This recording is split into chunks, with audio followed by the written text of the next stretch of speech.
Lucas capítulo 10, versículo 25 está escrito assim: eis que certo homem, doutor da lei, se levantou com o objetivo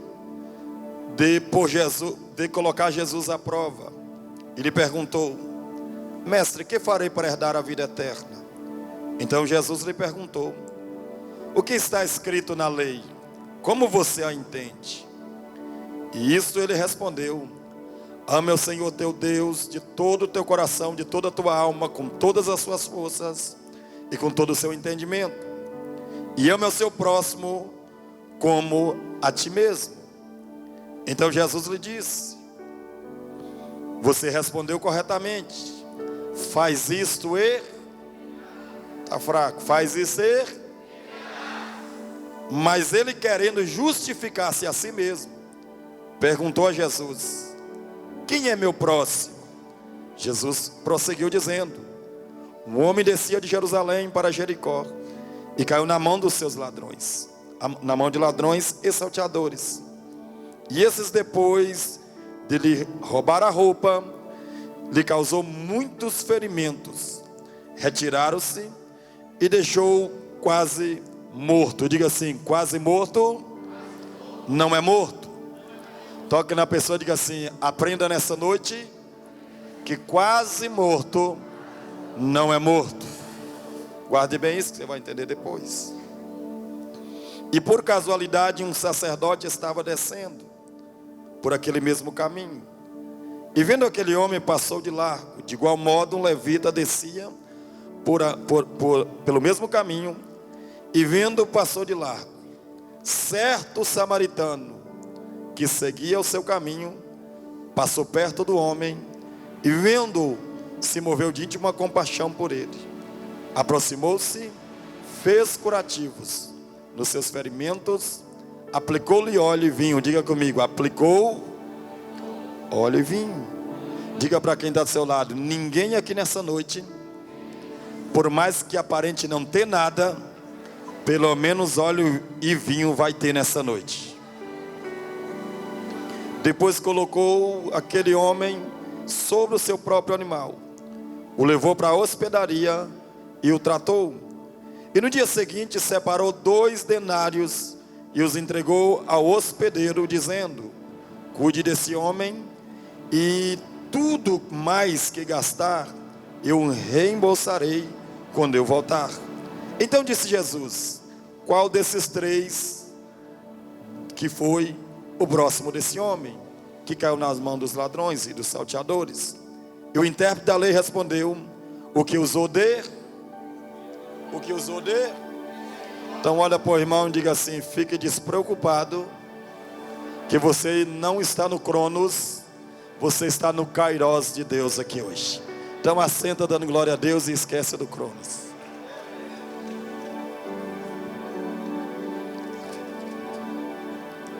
Queridos, Jesus estava ensinando a multidão. Havia muitas pessoas que estavam próximo de Jesus. E Jesus havia, no capítulo 10, separado alguns discípulos, cerca de 70 discípulos, e havia ordenado que eles andassem de 2 em 2 e fossem por diversas cidades, entrassem em diversas casas e passassem diversas aldeias. Jesus estava instruindo seus discípulos quando eles regressaram, cada um querendo contar acerca das coisas que tinham acontecido. Cada um queria expressar a forma que foi recebido, e cada um queria contar acerca dos milagres que aconteceu. Eles estavam tão alegres que Jesus chegou até a usar a expressão: alegrai-vos antes, não por essas coisas, mas pelo vosso nome está escrito no livro dos céus. Jesus levanta as mãos e dá graças ao Pai, dizendo: graças, Pai, porque o Senhor ocultou essas coisas aos sábios e as revelou aos seus pequenos, aos seus discípulos. Jesus estava ali pacientemente, e a multidão estava ali também. De repente apareceu um doutor da lei, um homem que tinha o conhecimento, que sabia tudo. Acerca da letra, ele tinha todo o entendimento, toda a interpretação, sabia tudo. E vendo que Jesus está cercado por uma multidão, que Jesus está ali, ele se aproxima de Jesus. E ao se aproximar de Jesus, ele faz a seguinte pergunta. Nessa pergunta que ele vai fazer, ele vai dizer, e vai fazer a pergunta que eu poderia dizer para você, que é a pergunta de $1 milhão. Por que passou a pergunta de $1 milhão, $1 milhão de euros? Porque essa é a pergunta que está na alma de qualquer ser humano. Independente do seu credo religioso, independente do seu segmento, independente se ele acredita na existência de Deus ou não, lá no recôndito da sua alma, no mais profundo da sua consciência ou do seu subconsciente, essa pergunta sempre está dentro de nós. Por que essa pergunta está dentro de nós? Porque por mais que você é um espírito que habita num corpo que vai se desfazer, você não é um corpo num espírito, você é um espírito dentro de um corpo.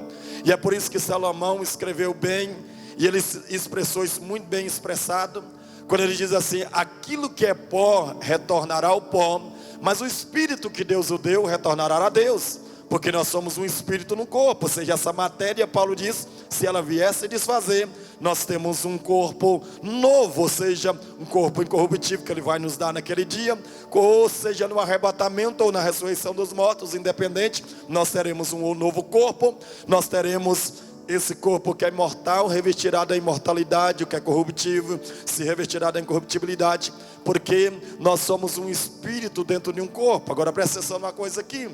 Então essa pergunta que todo ser humano faz: que eu farei ou que farei para herdar a vida eterna?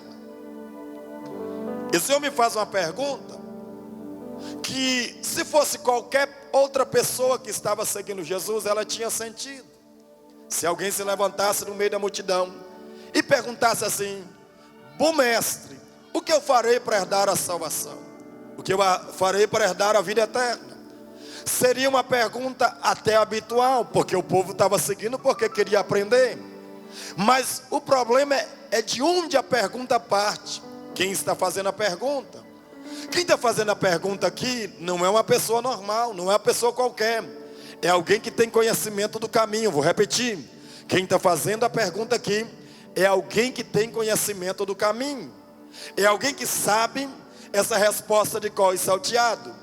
É alguém que já sabe Deus da sua meninez, Deus da sua juventude, Deus que tomou, que cresceu, tomou a idade adulta, teve maturidade na vida, que amadureceu. Ele já sabe essa pergunta, ele já sabe a resposta, ele sabe o que tem que fazer para herdar a vida eterna. Só que ele se aproxima de Jesus com a tentativa de provar Jesus, com a tentativa de achar alguma brecha, alguma falha nele. Só que se você observar bem, você vai perceber que esse homem vai fazer uma pergunta, e ao passo que o texto vai dizer que ele está querendo provar Jesus, se você prestar bem atenção, ele vai fazer uma pergunta de alguém que está confuso, de alguém que já se perdeu, de alguém que sabe o caminho, mas já se perdeu nele há muito tempo. Vou repetir: alguém que sabe o caminho, mas se perdeu nele há muito tempo. Por que se perdeu? Porque se ele de fato soubesse o caminho, tivesse a resposta concreta, ou se tivesse convicção da resposta, ele jamais faria essa pergunta. Mas ele vai fazer a pergunta, ele vai se aproximar e dizer: Jesus, o que é que eu farei para herdar a vida eterna? Qual é o caminho que eu devo prosseguir? Que caminho eu devo trilhar? Para onde eu devo ir? O que eu devo fazer? Que atitude eu devo tomar para herdar a vida eterna? Jesus olha para ele e Jesus fala assim: deixa eu te fazer uma pergunta. Você conhece a lei? Você sabe as escrituras? Ele diz assim: e o que está escrito? Ele vai responder e vai dizer: olha,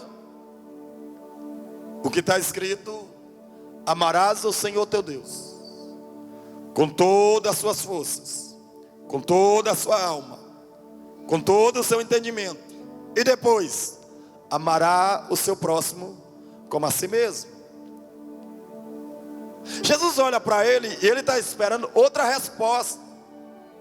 Porque na verdade, esse homem está tão perdido no caminho, está tão confuso, concernente ao caminho que ele deve prosseguir, que ele se perde no caminho.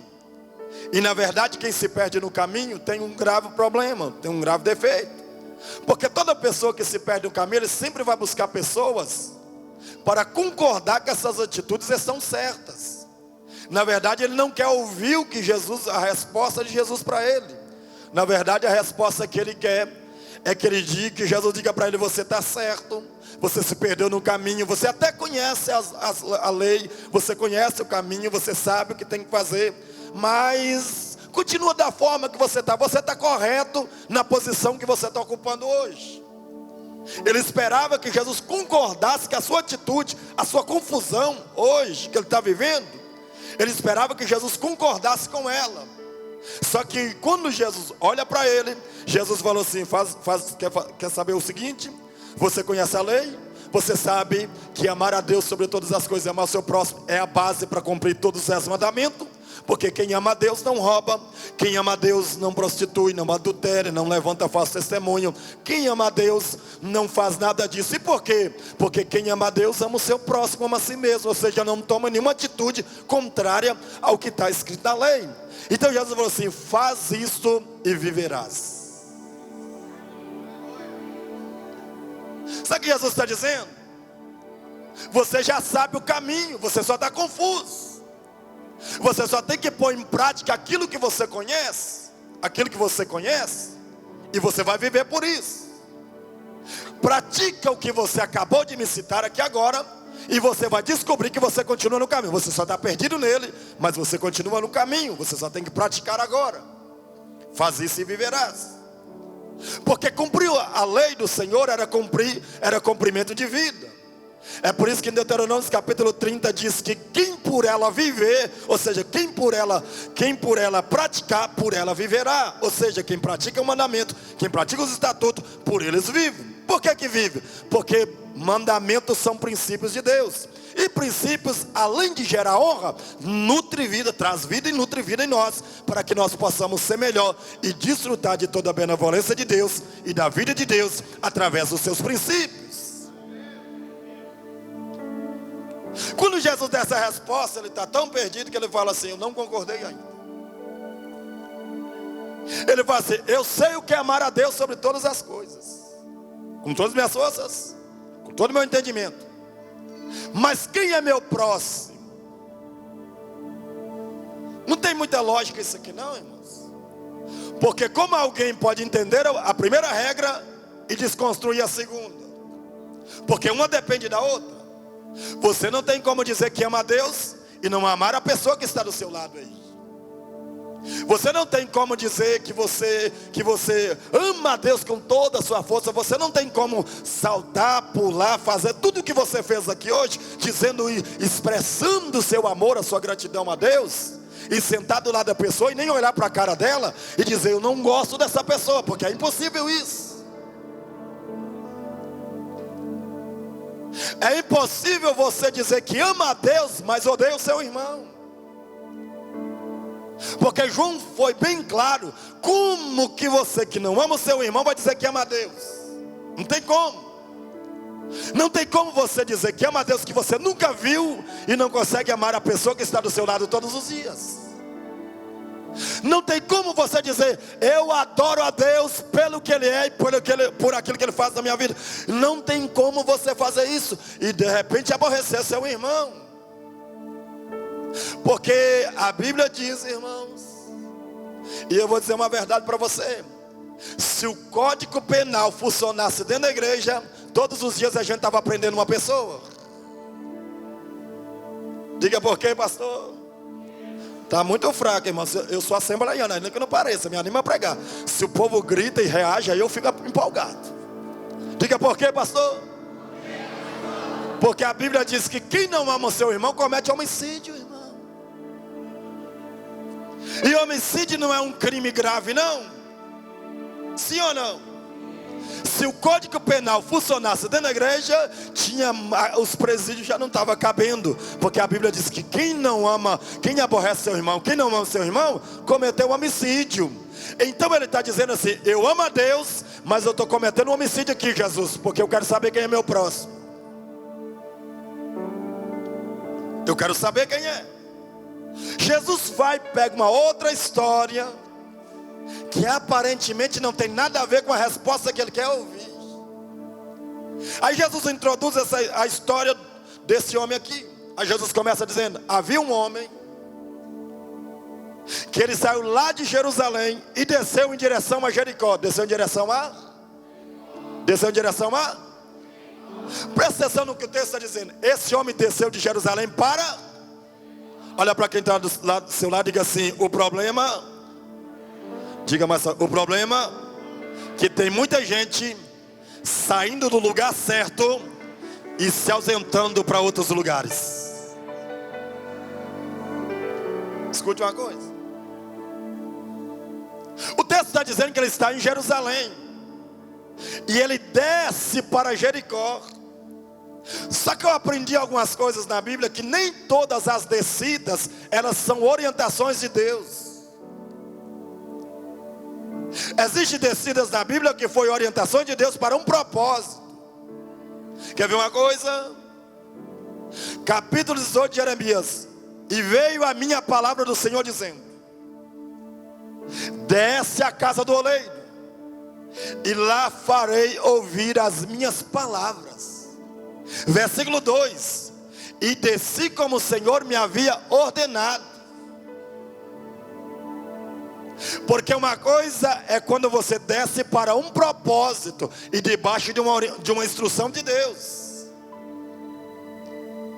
Outra coisa é quando você desce por conta própria.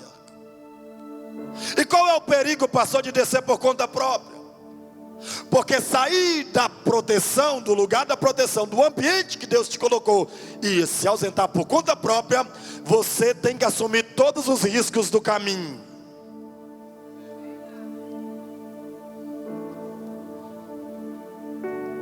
Tudo que pode acontecer contigo pelo caminho, Deus não vai intervir. Por que que Deus não vai intervir? Por que que Deus não vai te livrar? Porque quem decidiu sair do lugar certo e descer por conta própria, sem uma instrução de Deus, foi eu e você. Então, ou seja, se eu decidir, eu sou obrigado a arcar com as consequências do perigo que pode me suceder no caminho. E pode ser uma verdade. Tem muita gente saindo do lugar certo e descendo, pensando, ouvindo a voz da consciência, pensando que é a voz de Deus. Tem muita gente saindo de Jerusalém e descendo para Jericó por conta própria. Ah, pastor, eu entendi que Deus mandou descer. E eu aprendi uma coisa com Deus durante esses anos. Deus nunca vai te tirar do propósito e te empurrar por conta própria para outro ambiente. Por que, pastor? Jerusalém representa outra coisa. Jerusalém representa a cidade do grande Deus, a cidade do rei, o lugar da proteção, a habitação de Deus. Ou seja, Deus nunca vai te tirar da presença dele e te empurrar por caminhos que são duvidosos.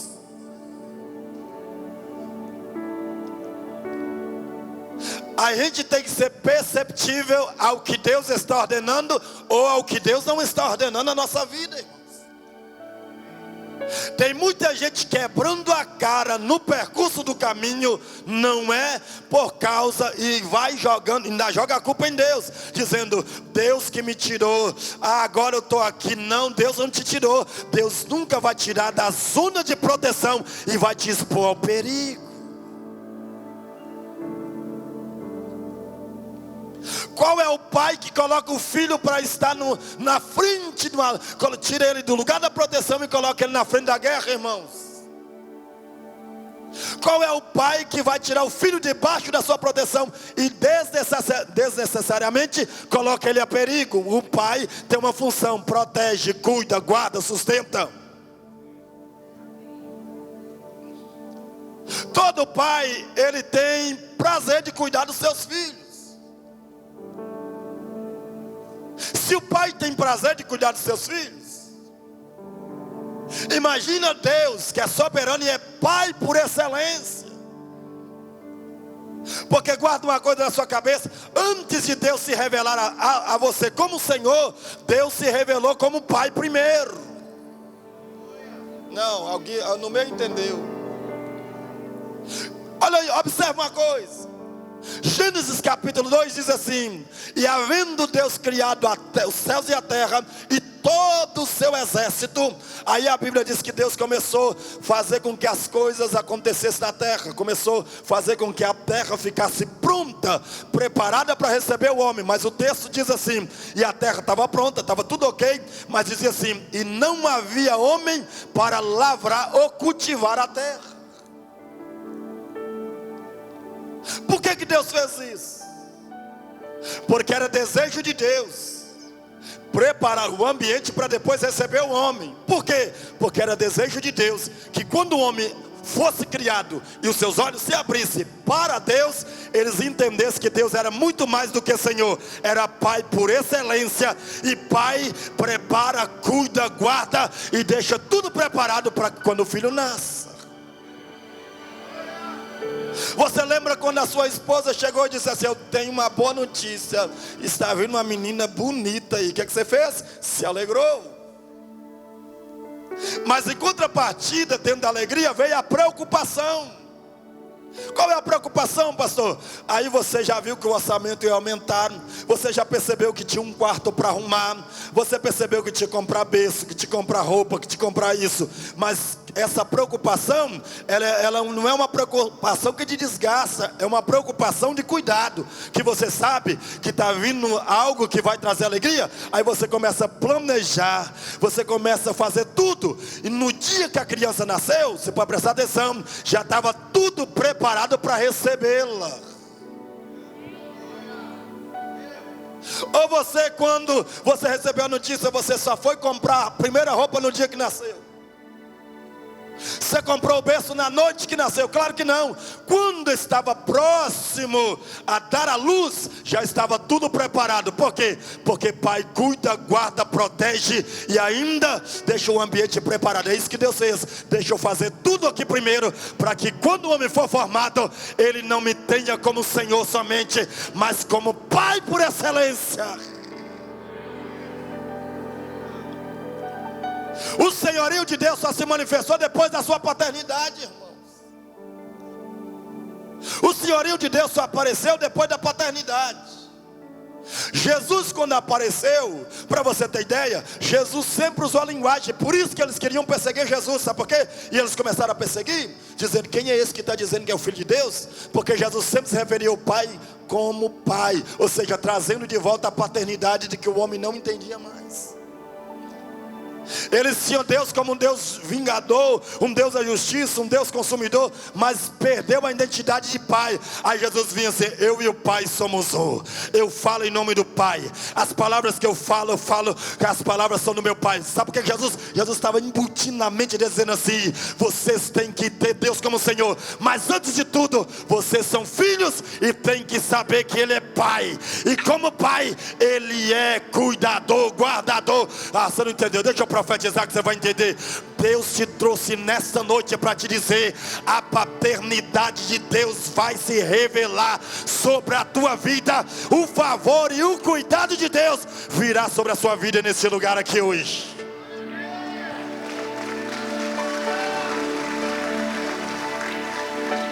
Já tocava.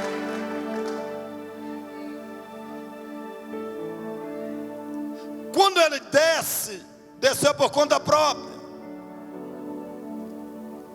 Desceu porque achou que estava preparado. Ouviu a voz da consciência. Quando ele sai do lugar da proteção e vai em direção, descendo em direção a Jericó, no meio do caminho, não tinha nem chegado no destino ainda. No meio do caminho, pastor Jair, apareceu alguns salteadores, alguns ladrões. Lançaram mão sobre ele, arrancou a sua roupa, pegou todo o dinheiro que ele tem, e para piorar, o espancou, deixando quase meio morto. O deixou, como diz lá na Espanha, atirado ao suelo, jogado no chão. Deixou ali para morrer, como se diz lá no meu estado, morrer às mínguas. Deixou num estado crítico, porque quase meio morto, está a um passo da morte, irmãos, se não for cuidado. Quase meio morto, está mais para lá do que para cá. O deixou ali exposto às suas feridas. O deixou ali totalmente meio morto. Porque quando você desce sem orientação de Deus, os perigos do caminho vão aparecer. Vai aparecer muita gente no seu caminho que vai só te ferir, te machucar, tirar o que Deus te deu na casa aqui que você saiu por conta própria. Vai deixar você sem nada, vai tirar sua roupa, vai tirar seu dinheiro, vai tirar sua moral, vai tirar sua integridade, vai tirar sua família, vai tirar tudo que o Pai te deu aqui. Quando você sai por conta própria, você está exposto. E exposto, o diabo vai fazer de tudo para arrancar tudo que Deus te deu um dia.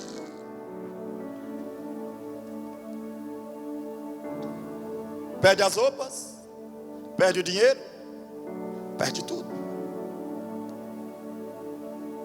Perde a própria vida, porque se não aparecer um socorro aqui, ele vai morrer. E as feridas estão expostas. E quando ele está jogado ao chão, quase morto, está vindo na mesma direção o sacerdote. Aí eu fiquei pensando que se esse homem está fora da direção, mais fora da direção está o sacerdote que está descendo, irmãos. Por quê, pastor? Porque se esse sacerdote que está descendo, se ele tem a visão, se ele está descendo por uma direção de Deus, ele jamais permitiria que alguém que está ferido no caminho morresse. A primeira coisa que ele ia fazer, usar de compaixão, misericórdia e levantar quem caiu. Só que quando a figura do sacerdote passa, eu penso que esse homem está quase meio morto, mas ele tem consciência do que está acontecendo. Talvez ele não poderia gritar nem expressar, porque aprende uma coisa: tem feridas na nossa vida, irmãos, que ela nos silencia, que nem quem assenta do nosso lado, ou quem dorme do lado da cama, ou quem dorme na mesma cama do que nós, consegue perceber o grito da sua alma. Tem feridas que acontecem no percurso do caminho, que te deixa tão mal, numa situação tão difícil, que a sua voz fica presa. E posso dizer uma verdade: tem gente que veio aqui nessa noite, aqui nesse culto, Deus não é fofoqueiro, não manda recado para ninguém, que se abrisse o seu coração, a sua alma nesse lugar aqui hoje, você gritaria mais do que todos aqui na hora do louvor, na hora da adoração aqui, começar a gritar. Você gritaria somente essa palavra: socorre-me, porque eu estou tão ferido, a minha ferida está tão machucando, está me machucando tanto, que eu quero ser livre dela. Mas eu tenho uma palavra profética para você nesse lugar. Viestes debaixo de muita ferida, debaixo de muita frustração, mas Deus vai te curar nessa noite aqui. Haverá um bom samaritano no percurso do seu caminho.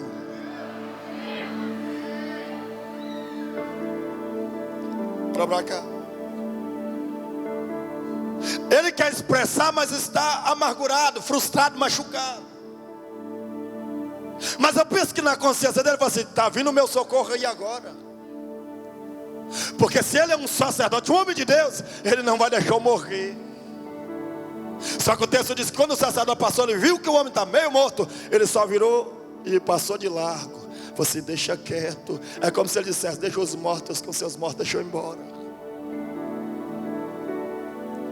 No mesmo caminho vem um levita. Só que tem um problema, irmãos. Qual dos dois é pior? O sacerdote ou o levita? Diga comigo. Qual dos dois é pior, pastor? Olha para quem está do seu lado, diga assim: o pior nunca. Não, irmão, me ajuda aí. Diga: o pior não é o levita, é o sacerdote. Diga por quê? Porque o levita só vai praticar aquilo que ele aprendeu do seu mestre.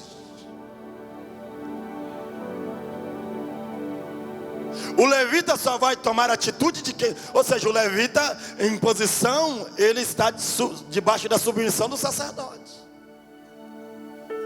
Ele vai ser um exemplo de bom aluno, aprendendo direitinho com o seu mestre. Porque se ele vai tomar a mesma atitude, é porque ele aprendeu bem. Aprendeu errado, mas aprendeu bem. Quando passou também de largo, igual o seu mestre.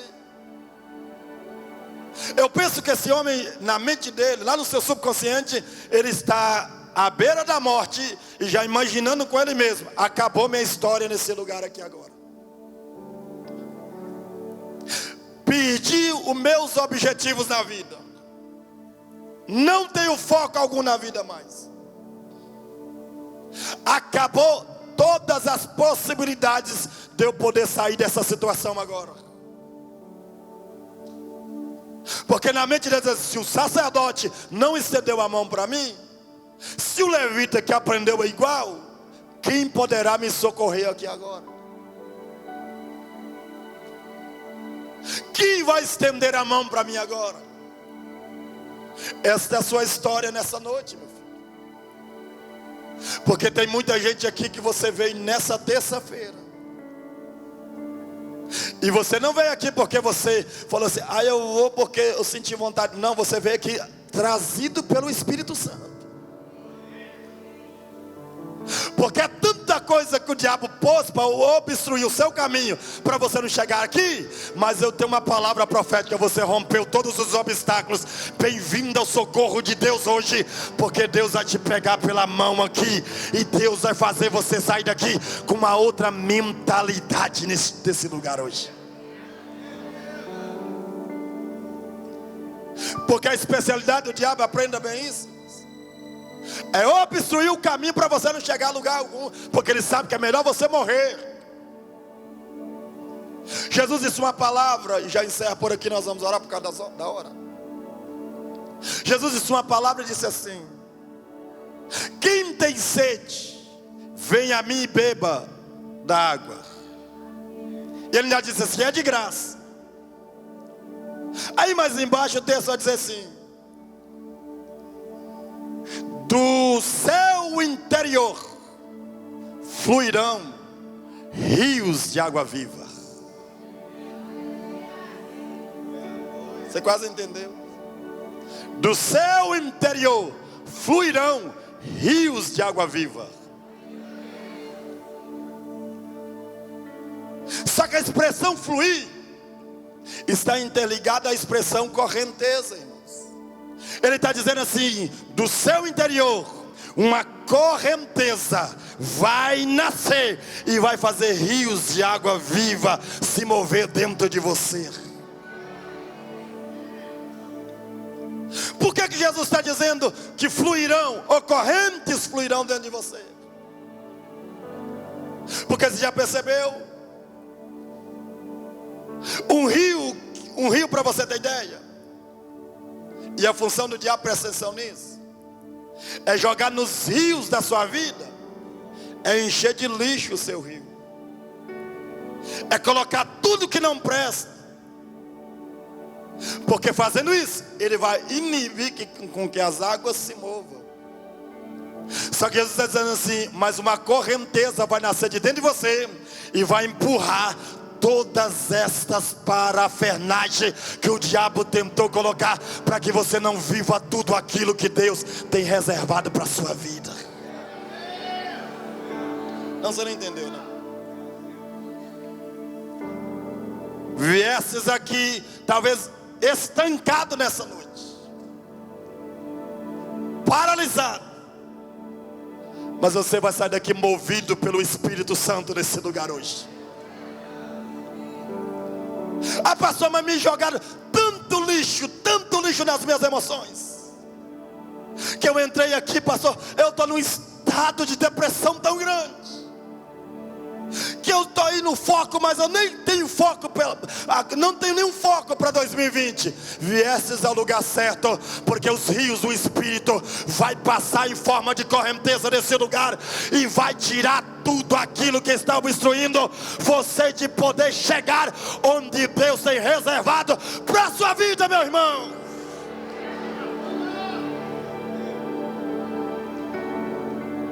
E quer uma boa notícia? Os rios de Deus estão abertos sobre esse altar aqui hoje. Quer uma boa notícia? As correntezas do Espírito Santo está vindo aqui. E aonde tiver morte, Ele vai trazer vida nessa noite aqui. Aonde tiver depressão, Ele vai trazer alegria neste lugar aqui. Ah, pastor, não estou entendendo. Eu estou dizendo para você, Deus vai te tirar dessa zona de conforto. Deus vai balançar sua estrutura neste lugar. Deus vai te levar, vai abrir caminho para você passar.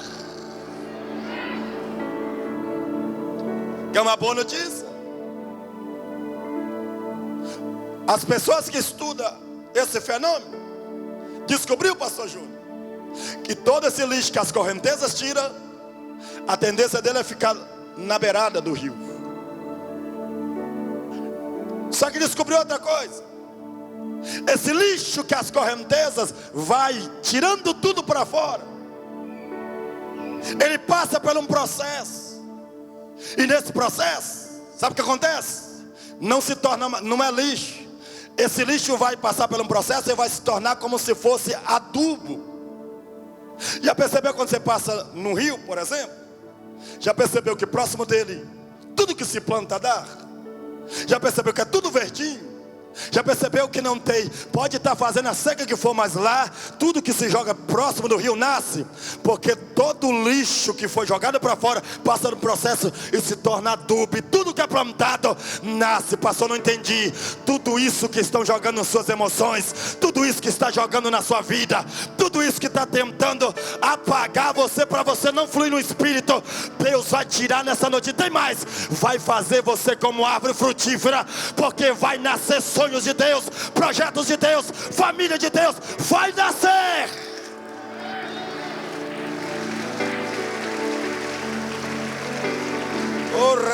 Eu estou sentindo Deus nessa casa aqui. Estou sentindo a presença dos rios do Espírito aqui nessa noite.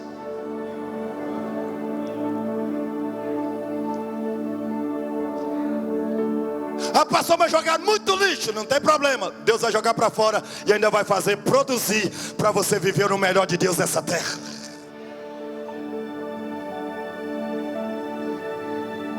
Ah, pastor, mas eu não tenho como. Não se preocupe, só deixa que as correntes do Espírito passem e tire da sua alma e faça uma limpeza, um detox da sua alma, e deixe a presença, os rios do Espírito fluir, porque quando o Espírito se move, não tem morte, não tem morte, não tem morte, não tem morte, não tem morte, porque o Espírito é vida.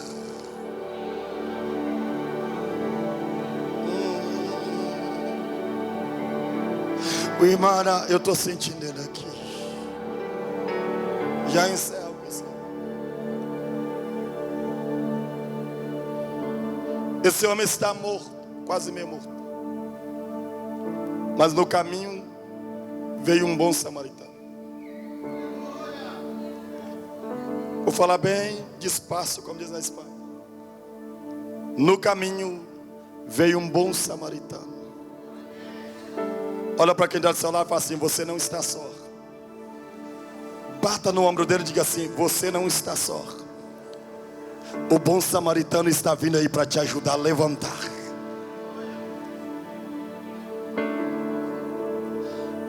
Quando o samaritano passa, desses dois aqui, pastor, tem um problema. O que deveria mais desprezar esse homem que está meio morto aqui, não era o sacerdote, não era o levita, era o samaritano. Diga por quê? Diga por quê? Porque o samaritano é o que foi ferido de verdade. Por que foi ferido? Porque a Bíblia diz que existe uma rixa entre judeus e samaritanos. E os judeus, quando se referia ao samaritano, os colocavam abaixo da condição de um cachorro. Usava essa expressão e dizia que eles eram semelhantes aos cães. E para um judeu chamar o outro nessa expressão de cão, o colocou num estado baixo. Os samaritanos que eram feridos de verdade. Só que nesse caminho, se você entender isso aqui, você não dá glória a Deus, eu vou dar uma microfonada em você, meu irmão. Nesse caminho aqui, o sacerdote que é da mesma tribo desse homem não estendeu a mão. O levita que é seu irmão não estendeu a mão. Mas o samaritano que era o ferido da história, quando olha para o homem meio morto, ele não passa de largo. Ele vai na sua direção, movido por uma compaixão, diz assim: a dor desse moço aqui é a minha dor. A dor desse moço aqui é a minha dor. Eu estou sentindo tanta compaixão pelo estado que ele está vivendo, que eu abri mão da minha caminhada para me poder levantar quem está morto no caminho.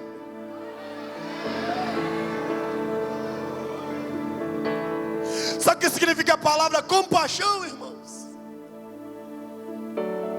É eu me colocar no lugar do outro. Compaixão é eu pegar a dor do Eliezer e dizer: a sua dor é a mesma minha, estou junto contigo. Se passar pelo vale eu passo contigo, se passar pelo deserto eu passo contigo. Mas nesse deserto, nesse vale, você não morre, porque eu estou aqui para te ajudar, para te ajudar, para te ajudar, para te ajudar. Íntima compaixão é eu não ter problema, mas assumir o seu problema como se fosse meu. Íntima compaixão é me colocar no seu lugar e sentir a dor que o Senhor sente. Esse homem está dizendo assim: eu sei o que é estar ferido no caminho, eu sei o que é ser abandonado, eu sei tudo isso, e por isso eu posso estender a mão para ele e posso ajudar.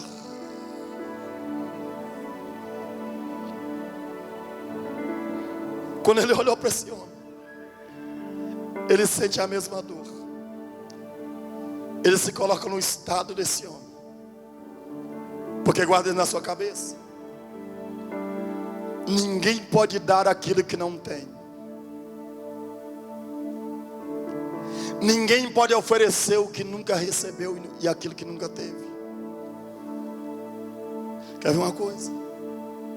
Desses três aqui, o que estava mais rebentado, mas provou o contrário, foi o samaritano. Tem uma expressão aí fora que diz que quem com ferro fere é ferido. Tem uma expressão lá fora: bateu, levou. E infelizmente tem essa expressão, na mais de Cristo não, mas aonde eu passo existe essa expressão. Eu sou crente, mas o meu braço não é. Porque provar que você foi transformado é quando alguém lhe dá um tapa na cara e você diz: bateu na esquerda, toma a direita para cumprir a Bíblia agora. Vou contar um milagre, não vou contar o santo. Levei um tapa de um pastor que era meu presidente, porque ele tinha ciúmes. Perdeu e ficou descontrolado, meteu a mão na minha cara, irmãos. E eu só tinha 22 anos de idade, com a força toda. Quando ele bateu na minha cara, abaixei a cabeça, respirei. Os obreiros que estavam perto disseram assim: segura o pastor porque ele vai revidar. Eu falei assim: ninguém toca a mão em mim. Fui até o pastor e disse assim: meu pastor, me coloquei de joelho e disse assim: bateu na esquerda, toma a direita para que o Senhor cumpra a Bíblia na minha vida e eu prove que realmente o meu caráter foi transformado por Cristo Jesus. Só pode dar alguma coisa quem tem, irmãos. Esse homem aqui poderia dizer assim: eu vou aproveitar agora e vou descontar tudo que esses judeus fez comigo. Mas ele provou uma coisa, algo que você nunca pode esquecer na sua vida. Quando você devolve o troco para uma pessoa, você está colocando na mesma posição do que ela. Agora, quando você se posiciona e faz tudo ao contrário daquilo que ela fez com você, você está provando que você é melhor, de que Cristo move na sua vida e que você de fato tem Cristo como Senhor da sua vida. Fique de pé. Pega na mão do seu irmão. Sabe o que esse homem está fazendo aqui? Ao contrário daquilo que tudo fez para ele, André. Sabe o que ele vai fazer?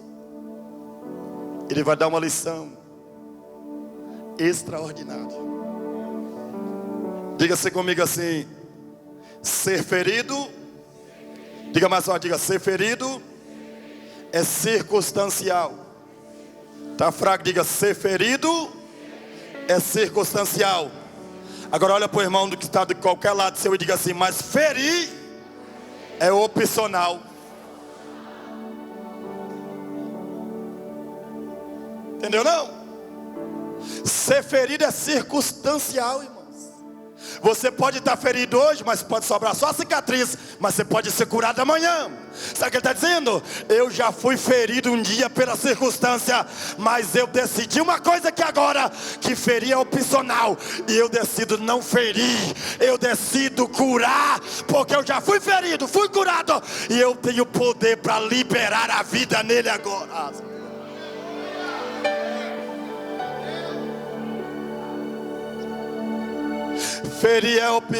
Ser ferido são circunstâncias do caminho.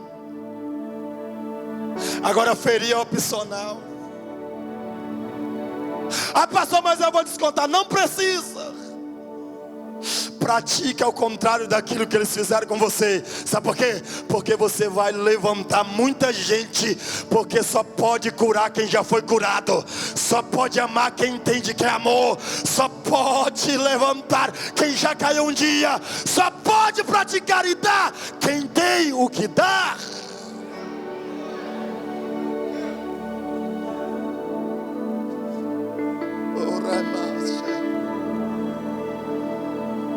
Ele pega esse homem, levanta ele, joga no seu ninho, cura ele.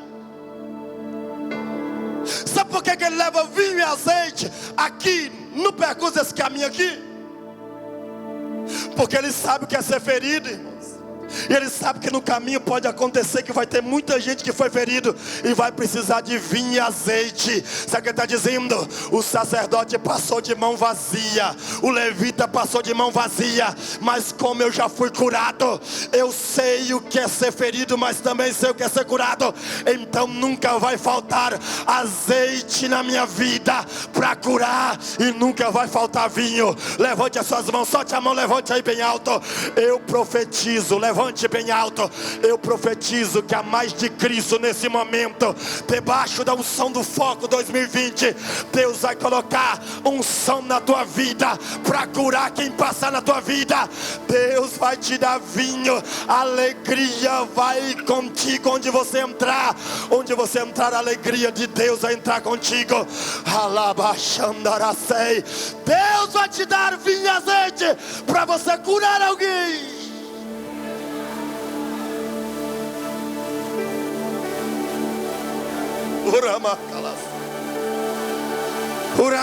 Deus está trazendo vinho e azeite nesse lugar já. Deus está trazendo azeite nesse lugar já. Azeite fala da unção do Espírito, vinho fala da alegria. Deixa eu dizer para você que eu estou triste aqui. Deus está curando. Deus está curando todas as suas feridas essa noite. Pastor, não estou entendendo. Eu estou dizendo que Deus está curando todas as suas feridas essa noite. O vinho vai trazer alegria para o seu coração. A unção vai despedaçar todos os jugos dessa noite. Receba essa palavra. Receba vinho e azeite na tua vida. E agora eu vou te dar um minuto para você celebrar Ele. Um minuto para você adorar a Ele neste momento. Um minuto para você celebrar Ele. Um minuto para você celebrar Ele. Um minuto para você adorá-lo.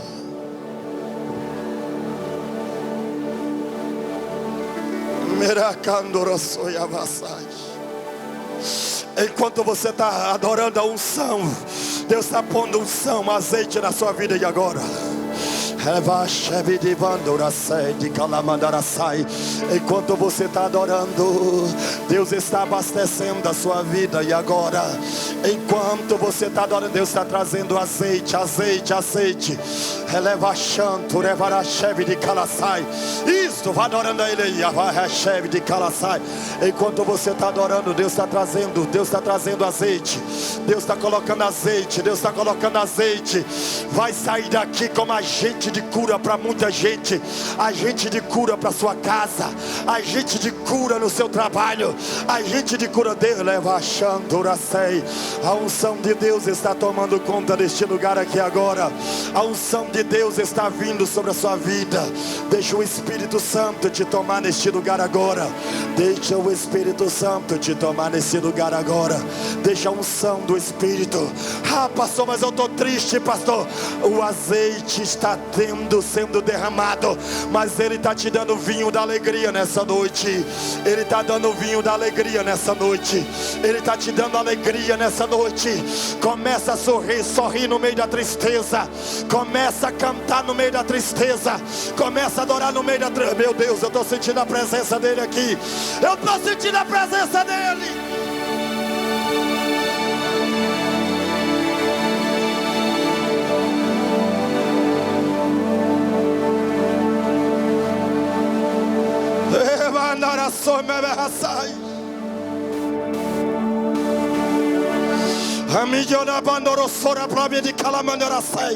Deus está dando unção nessa noite para algumas pessoas. A unção vai te habilitar, que onde você entrar, Deus vai mudar o ambiente hoje. Deus vai mudar o ambiente através da sua vida hoje.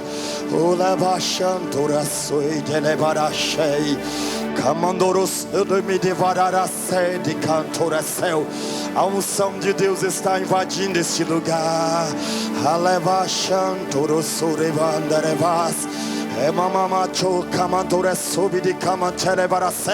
A unção de Deus está invadindo esse lugar agora. A unção de Deus está invadindo os quatro cantos dessa igreja aqui agora. Oh, enquanto você está adorando, os céus estão rasgando sobre este lugar. O Espírito Santo está te renovando aí. Fala em línguas estranhas, você que há muito tempo não fala. Seja profeta nessa noite do seu destino. Senhor, coloca línguas de fogo nos lábios dessa pessoa agora, Pai. Reparta línguas de fogo agora. Toca, Senhor, nos lábios dessa pessoa agora. Toca nos lábios dessa pessoa agora. Batiza quem não é batizado agora, Senhor. Seja batizado com o Espírito Santo e com fogo agora. Seja batizado com o Espírito Santo e com fogo agora. Seja batizado com fogo agora. Seja renovado, você que só fala línguas estranhas uma única vez na vida. Receba o dom de falar línguas agora. Receba a unção de Deus aí agora. Receba a unção de Deus aí agora. Seja cheio, cheio, cheio, cheio, cheio. Pastor, eu estou afastado da igreja, mas você foi batizado um dia. Receba renovo, receba força, receba força. Pastor, eu pequei, eu caí. Não tem problema. A Bíblia diz assim: se andarmos na luz como Ele na luz está, temos comunhão uns com os outros, e o sangue de Jesus Cristo nos purifica de todo pecado. Se dissermos que não temos pecado, fazemos-lo mentiroso e a sua verdade não está em nós. Se confessarmos os nossos pecados, Ele é fiel e justo para nos purificar de toda justiça.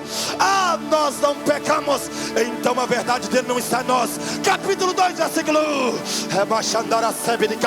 Filhinho, não pequeis, mas se porventura pecardes, tendo um advogado para com o Pai, Jesus Cristo justo. Ele não se a propiciação pelo perdão dos nossos pecados, mas de todo mundo que está aqui. O sangue de Jesus Cristo te purifica.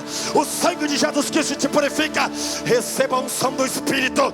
Tudo aquilo que aprisiona sua mente, tudo aquilo que diz que você não pode entrar na presença de Deus, seja tirado do seu caminho, seja tirado da sua mente, seja tirado todo bloqueio, toda sabotagem da sua mente, seja retirado. Receba o fluido do Espírito.